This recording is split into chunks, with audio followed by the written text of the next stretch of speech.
Bismillahirrahmanirrahim. Assalamualaikum warahmatullahi wabarakatuh.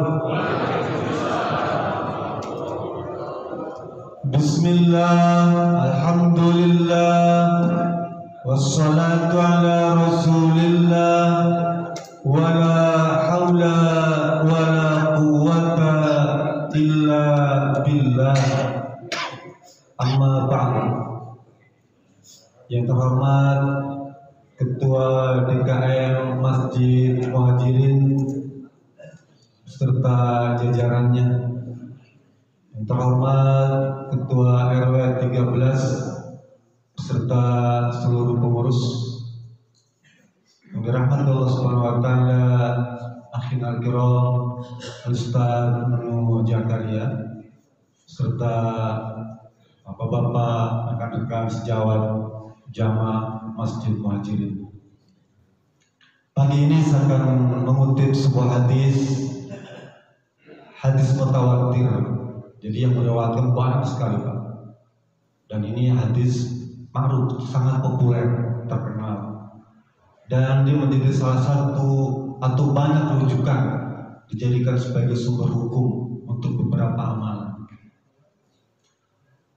Kata Abu Hurairah,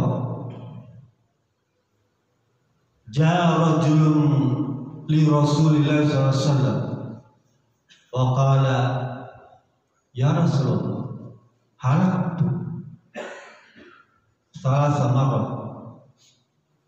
Kemudian jadi seorang laki itu datang kepada Rasulullah, ya Rasulullah, celakalah saya telah binasa, saya nggak enak hati ya Rasul. Lalu Rasul tanya, wa ma halakaka? Apa yang membuat kamu itu sampai sebegitunya merasa ada perasaan nggak enak? Kata laki tadi, inni waqa'tul mar'ati fi Ramadan. Ya Rasulullah, saya telah berbuat salah ketika saya sedang berpuasa, puasa Ramadan. Kemudian Rasul berkata lagi, wa ma tajidu an tu'ti raqabah. Qala la. Wa ma tastati an tasuma syahrain mutatabi'ain. Qala la. Wa ma tajidu tu'tim sittina miskina. La. Rasul tanya, apakah kamu punya seorang budak pembantu? Enggak ya Rasul. Apakah kamu sanggup puasa 2 bulan berturut-turut 60 hari? Enggak sanggup ya Rasul. Apakah kamu punya makanan untuk dibagikan kepada 60 orang fakir miskin? Enggak punya Rasul. Lalu Rasul pergi ke kamar, wajah biakin min tamr. Lalu Rasul berikan tuh sekeranjang kurma, ya, kurma. Diberikan kepada keluarga itu. Tasaddaq biha. Sedekahkan. Lalu laki-laki itu ngomong lagi, min afqara minna ya Rasulullah, apakah yang diberikan kepada orang paling miskin kampung saya? Iya. Kata laki-laki tadi, fa wallahi ya Rasulullah, demi Allah, fama baina la bataiha ahlu baitin ahwaju ilaihi. Ya Rasulullah, demi Allah, di kampung saya itu di antara 2 bukit itu nggak ada orang yang paling miskin kecuali saya. Fadhahika Nabi sallallahu alaihi wasallam, lalu Rasul ketawa. Hatta bagat nawajih, sampai kelihatan gigi gerahnya tuh, saking apa, termehek-mehek ketawa gitu ya. Melihat peristiwa itu. Lalu Rasul berkata, izhab faqihhu ahlak. Ya sudah sekarang boleh pergi. Bagikan tuh kurma itu untuk keluarga kamu. Hadis sahih. Dan ini banyak yang meriwayatkannya. Bukhari, Muslim, Nasai, Daud, pendekkan hampir semua perawi hadis berbicara. Hadis ini bagian saya kutip bagian akhir Pak. Dia ada panjang sebelumnya tuh ya. Nanti saya akan singgung sedikit. Hadis ini ya sebenarnya cerita tentang jima. Apa jima? Hubungan badan di saat puasa Ramadan. Tapi hadis ini tidak menggunakan kata jima. Dia menggunakan kata waka. Waka itu. Inilah perbedaan gaya bahasa. Bagaimana hadis itu menggunakan bahasa-bahasa yang tinggi. Khususnya Rasulullah SAW yang mengucapkannya itu juga menggunakan bahasa-bahasa yang tinggi. Ya. Apa ya? Tidak ada kesan porno. Nah, gitu ya. Ini menjadi sebuah pelajaran kepada kita. Kalau kita mau cerita tentang perkara-perkara yang nyerempet-nyerempet, jangan vulgar. Islam ajarkan itu Pak. Itu Pak ya. Sebenarnya bahasa Sunda juga banyak Pak. Coba dengarnya. Rincik rincang, salada gede berkena. Dia, pantun tau artinya. Sidik pisan, nyirangga gede. Tuh. Iya, itu Sunda mengajarkan gitu. Islam mengajarkan kepada kita untuk juga berkata tidak vulgar. Teruskan. Yang menjadi tokoh dalam hadis ini adalah bernama apa? Salamah bin Sakhr al-Bayani. Dia juga meriwayatkan hadis juga. Salamah bin Sakhr al-Bayani. Sambil dari pertama dikit. Judulnya gini. Pelajaran dari hadis jima saat Ramadan. Pelajaran dari hadis jima saat Ramadan. Kita akan banyak mendapatkan ilmu dari hadis yang panjang. Di waktu itu selepas sahur Pak ceritanya Pak. Selepas sahur nih Abu Salam ini beres-beres dia. Beres istrinya juga cuci piring sebelum. Dan bentar lagi kan kita disunahkan sahur itu 50 ayat Quran sebelum azan gitu ya. Jadi sekitar 15 menit sebetulnya, pendek. Ya kan? Kalau kita mungkin mepet, kita juga 15 menit, tapi bagian akhirnya ya. Dari jam 3 tuh, ayo makan, merokok, doa batang minum, sampai jreng azan selesai. Kita lebih lama. Dulu zaman Nabi sebentar saja. Beres cuci piring tuh, entah kenapa tersingkap tuh pakaian istrinya Pak. Ya. Terus bentar lagi azan, bentar lagi tersingkap. Ya, dasarnya tuh itu Pak, kata Abu Hurairah diceritakan lompat dia di kursi itu, lompat dia peluk istrinya tuh dibusur tuh. Kalau baca awalnya seru Pak, hadis tuh. Padahal itu belum ada listrik Pak, gelap ya.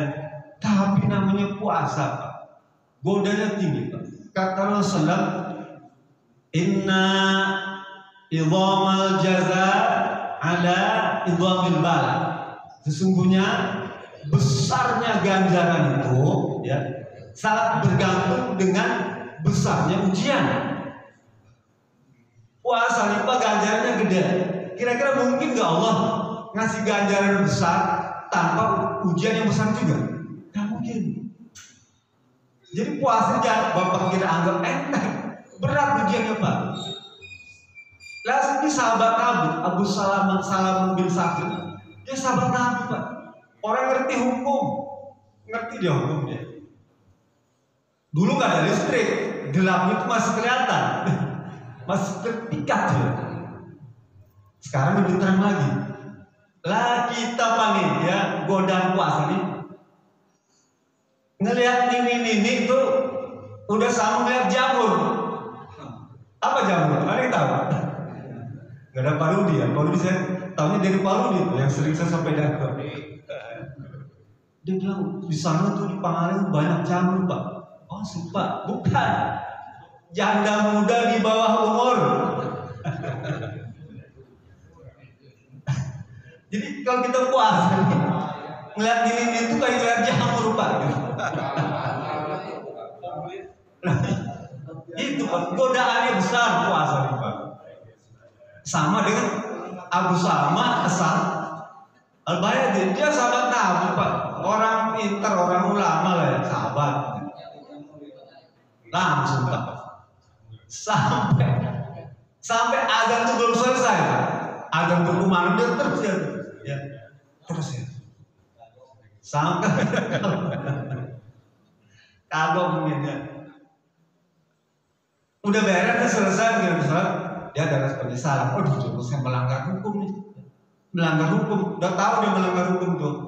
Kan orang pintar ya, sahabat Nabi. Pagi-pagi tuh nggak tidur, Pak. Biasa di sholat subuh tuh tidur, dia nggak tidur, dia cari sahabat yang lain, ya. Dia ceritakan kisah barusan, kronologinya tuh. Teman saya ke Rasulullah, lah teman juga nggak ngerti juga Pak. Gimana caranya menyelesaikannya yang masalah kan belum ada hukum gitu. Nggak tahu ya. Semua temannya diajak bareng-bareng ketemu Rasul, gak ada yang mau Pak. Malu. Cerita begitu tabu Pak ya. Tabu.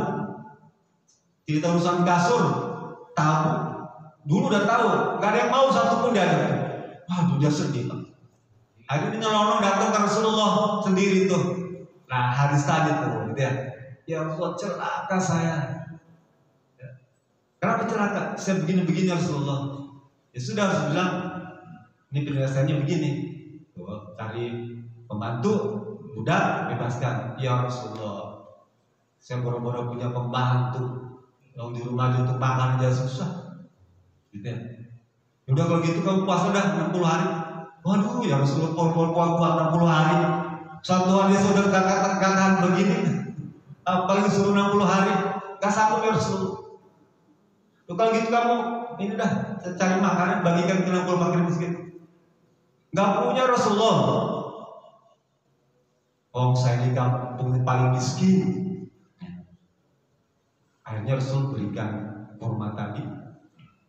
Kemudian kalian paling miskin di kampung saya itu saya.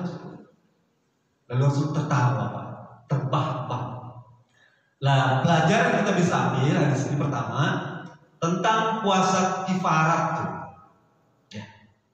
Kalau kita melakukan perbuatan tercela, pelanggaran saum, ada puasa kifarat. Ya. Puasa yang wajib itu cuma berapa Pak? 3. Puasa wajib 3. Ramadan, kifarat, sama puasa nazar. Ya. Puasa kifarat itu salah satunya kalau kita bersetubuh ketika Ramadan, puasa. Yang kedua, membunuh seseorang tanpa sengaja. Kita nggak bunuh nembak orang nih, nggak sengaja. Kayak kemarin pakai senapan api di TV, nembak burung kena orang, nggak sengaja, mati orangnya. Dia harus bayar kifarat. Yang ketiga, melanggar sumpah, janji, sumpah dilanggar, dia bayar kifarat. Nah, ada yang keempat, menyamakan istri dengan ibu kita. Ya, wih si mama nih kayak ibu saya nih. Itu dia harus puasa apa? Kifarat. Kalau bapak menyamakan istri kita dengan ibu kita tuh, maka dia harus bayar kifarat. Kalau kan berdosa, ucapan kan ucapan itu berdosa. Hati-hati. Nah, hadis ini bercerita tentang urutan kifarat. Ya agak penjelasan panjang lagi tentang sumpah segala macam. Teruskan. Yang menarik dari di sini adalah kita boleh bercerita tentang perkara aib diri kita, ya, kepada orang yang tepat. Kata masalah kasur ini kan masalah tabu, Pak. Bahkan dalam hadis itu ada larangan sebetulnya untuk cerita tentang perkara-perkara kasur, ranjang juga. Tapi justru hadis ini mengajarkan kepada kita supaya bercerita kepada orang yang tahu penyelesaian. Ya Rasulullah telah berdosa, gimana cara hukum penyelesaiannya? Nah, itu boleh. Siapa kira-kira kalau sekarang? Ulama. Kan dia pewaris para nabi yang ngerti hukum, tanya kepada dia, sekalipun perkara-perkara yang tabu, apalagi bukan perkara tabu. Sebaiknya kita bercerita, ini saya mendapatkan hadiah begini nih, kira-kira masuk kategori haram atau syubhat? Boleh tanya itu. Yang berkaitan dengan halal haram Bapak boleh tanya. Yang berkaitan dengan ibadah Bapak boleh tanya. Hadis ini mengajarkan itu, Pak. Jadi jangan ragu tuh, Pak, untuk bercerita kepada orang yang ngerti tentang hukum. Karena kita kalau nggak tanya, nggak tahu jawabannya, ngeraba-raba buka Google salah baca, ya. Buka YouTube salah baca. Buka YouTube banyak pendapat, kita jadi bingung. Yang mana nih? Katanya haram. Ini mubah, ini makruh, ini syubhat. Kita jadi bingung sendiri. Tanya kepada orang yang kompeten, yang menurut Bapak punya pengetahuan tentang ilmu. Nah, hadis ini mengajarkan kepada. Kemudian kata perawi hadis itu bercerita tentang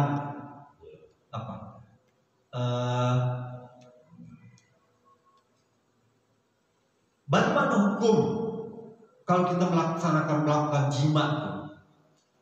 Kalau kita lakukan junubnya itu sebelum praktek jima itu sebelum azan subuh tuh, itu boleh. Jadi batas azan subuh itulah. Kalau sebelum azan subuh dia boleh dilakukan. Sahur,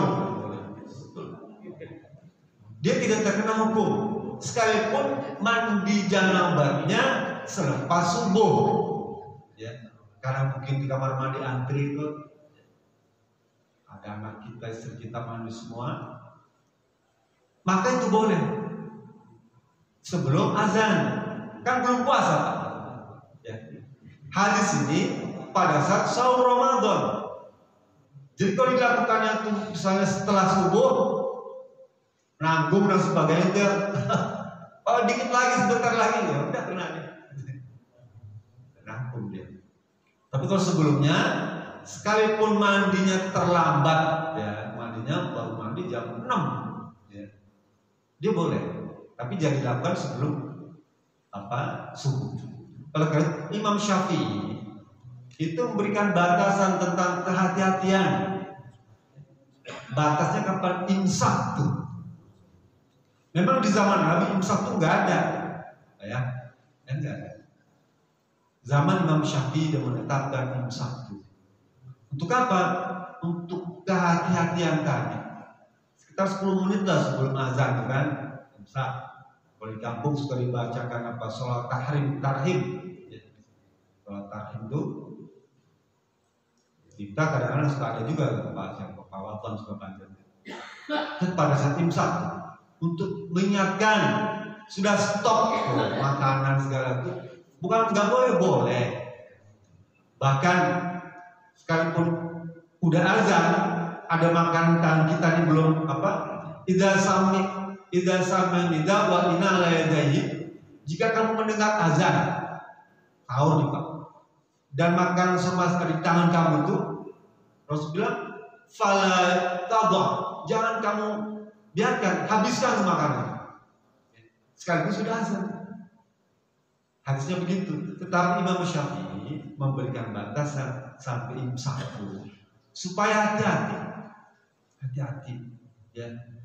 Makanannya berhenti, minumannya berhenti, takut ada sisa makanan di mulut, takut ada coklat nempel di lidah, gitu ya. Imsak kan kita bersihkan gigi semua tuh, sehingga begitu azan sudah bersih. Ya. Jangan kemudian nunggu azan baru berhenti, masih ada nempel makanan di mulut. Ya, ada coklat, ada permen. Ngebersihinnya susah kan? Dia perlu waktu. Ini masuk ke kerongkongan semua. Padahal itu lo tidak membatalkan puasa, tapi dia makruh. Jadi bagaimana kita menjaga puasa ini supaya terbebas dari hal-hal yang bisa merusak, memakruhkan tuh. Sehingga imsak itu penting buat kita.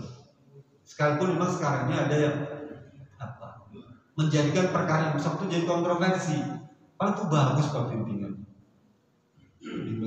kepada kita nih ya, supaya hati-hati. Lah Allah kan mengajarkan kita di Quran itu tidak dijelaskan tentang larangan zinanya. Cuma disebutkan wala taqrabu zina. Jangan kamu dekati zina tuh. Apa maknanya? Kita disuruh hati-hati tuh. Jangan dekati, lepas itu kamu terpeleset. Kita nggak deketin aja nggak boleh, gitu ya. Nggak deketin itu nggak boleh. Nah sekarang ini kalau kita baca TikTok itu kan luar biasa Pak. Baca TikTok tuh goyang nih Pak keimanan kita Pak. Goyang. Lebih-lebih bulan puasa gitu. Iman kuat.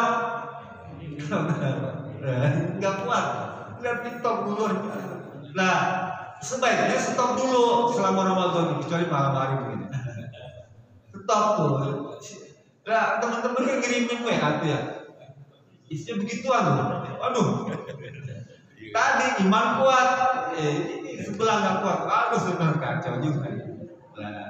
Nah, kita kan pengen mendapatkan ganjaran yang maksimal selama Ramadan ini ya. Memang godaannya besar. Saya kadang-kadang kalau dikirim itu udah dihapus saja gitu ya, nggak perlu dikomentari, hapus saja gitu ya, buru-buru. Karena mesti isinya begitu, nggak akan jauh isinya ya. Nah maksud saya, kalau baca itu mesti ujung-ujungnya cari pelampiasan kan gitu. Itu minimal pelampiasannya bayangan kan, ngebayangin. Wah kalau kita ngebayangin artis kan celaka juga ya, nggak kesampaian gitu, repot. Nyari jamu. Teruskan. Lah karena hukumannya atau cara penyelesaiannya berat, orang cari akal. Kan tadi itu kalau dia berpuasa, ya saum. Kalau dia jima berhubungan badan, maka kena kifarah tadi ya. Kan berapa? Ya. Kalau hadis tadi yang Abu Salamah, dia orang miskin, dia dikasih kemudahan oleh Rasulullah.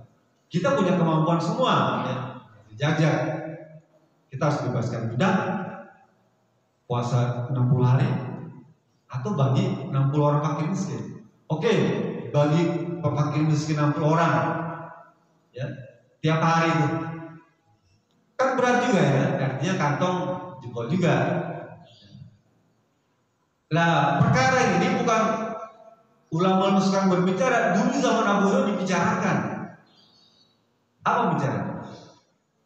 Bagaimana kalau sebelum berhubungan badan itu membatalkan puasanya dengan ngerokok dulu, apa?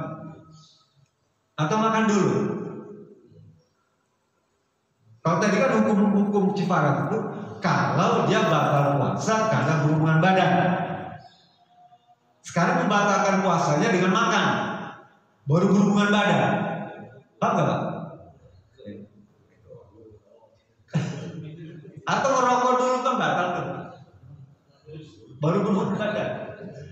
Nah teman saya cerita kepada saya, dia naik kantor puasa, sebelahnya itu cewek cantik pakai rok mini, nggak bawa uang, nggak bawa.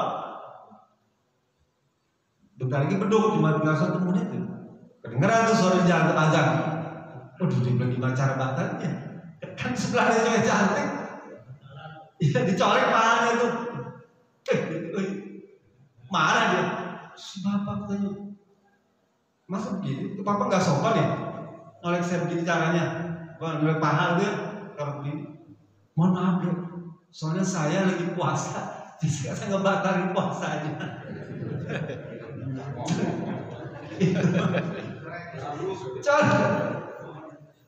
Lah si cewek ini pintar juga Pak, digampar teman saya, tetangga ke sana. Digampar Pak.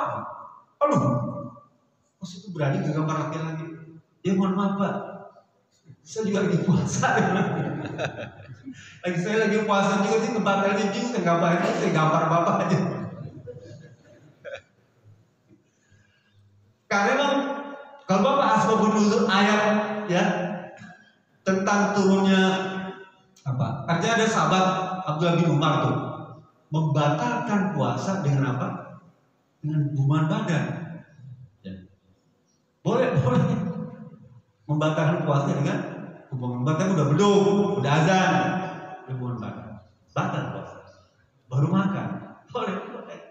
Ya. Kembali ke hadis tadi.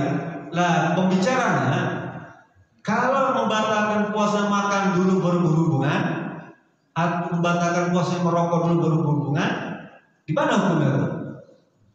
Lah kata para ulama, kata guru, tergantung niatnya.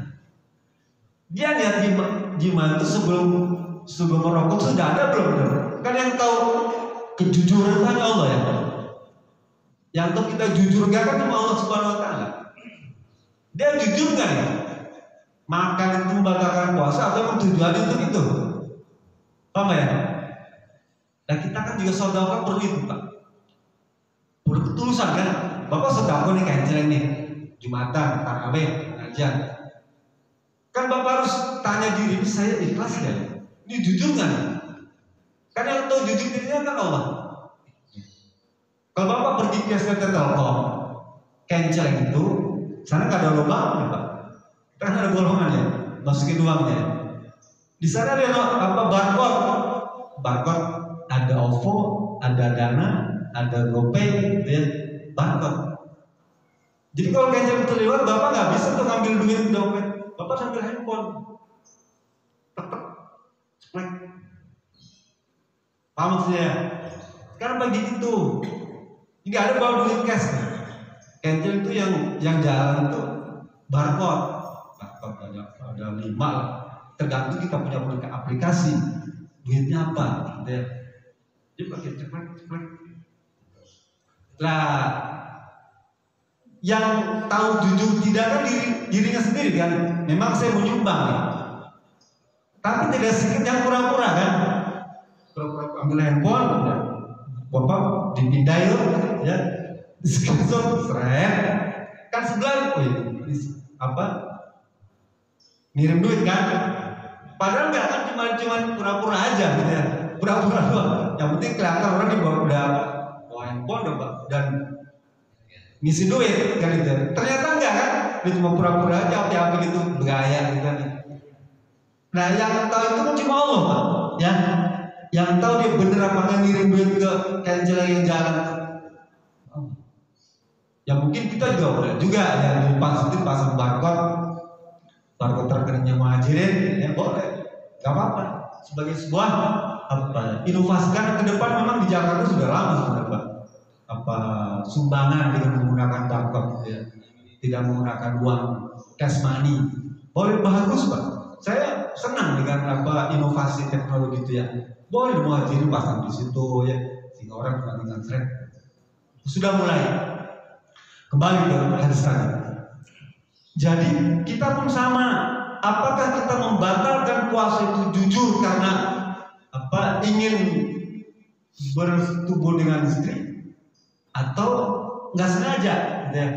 Tapi dia batalnya karena rokok dulu misalnya. Enggak, saya itu nggak ada niatan misalnya. Jujur, yang tuh jujur kan diri sendiri Pak. Tapi kalau misalnya memang dia saya jujur pengen jima, maka kena hukum tadi. Sama ya. Tapi kalau misalnya jima itu nggak sengaja, tapi dia sudah batal. Contoh nih, Bapak bisa tugas di luar kota. Dari Solo 3 bulan nggak pulang-pulang, naik kereta pulang ke Cirebon kan jam 7 pagi baru nyampe deh kereta ekonomi itu ya, capek badan kan gitu ya. Puasa tuh nggak ada pikiran untuk jimat, nggak ada, karena capek ya makan nasi kuning di Cirebon stasiun. Pulang ke rumah ada istri goreng-goreng gitu ya, udah jadi kan. Nah, itu nggak kena hukum karena dia tidak sudah batal duluan kan, batal, dia makan duluan, sudah